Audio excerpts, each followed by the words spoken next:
আরে সোফা রে, আরে আলমারি রে, আরে বিল্ডিং রে ফুট, তুই তো হুতে আসিলি। আমি নিজে মেস্তুরি ইট গাইতে গেছে, আমি নিজে ফানি দিছি রে ফুট। চারটা ডালাই দিবার পরে 15টা দিন টানা আমি ফানি দিছি ফুট। আরে তোগো লাগে তাই করছি রে বাপ, কি না করলাম তোগোর লাগিয়া, কি না করলাম, কি না করলাম।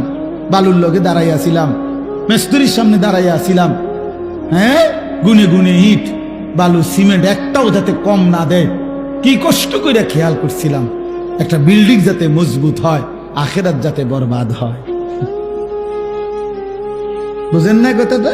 বিল্ডিং যেন মজবুত হয়, যেন তোরে আজরাইলে টাইম নাও ঘরের থেকে বাহির করতে না পারে, এমন শক্ত SS5 এর গেট লাগাই দিছি বাপ।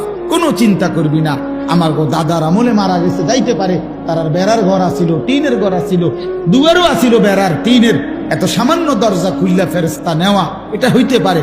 SS5 থেকে আজরাইল নেওয়া সম্ভব না, কাজে কোনো চিন্তা করো না আব্বা, আমি মরলে মরছি কিন্তু তুই মরতি না। হ্যাঁ, নাই তো কি দিয়ে গেলেন সন্তান, নয়তো সন্তানকে কি দিয়ে গেলেন বাবা? ছেলেটাকে কি দিলেন, মেয়েটাকে কি দিলেন? 16 বছরের মেয়েটা বেপর্দা কেন? 25 বছরের স্ত্রী বেপর্দা কেন? স্ত্রী সন্তান প্রতিদিন রঙিন টেলিভিশনে নাচ গান দেখে কেন? নাটক সিনেমা দেখবে কেন? আপনি মুসলমান, আপনার ফ্যামিলি মুসলমান না? বলেন। এই জন্য আমি শক্ত হইলেও আমারে মাফ করে দিয়েন, আমি মনে করাই দিলাম।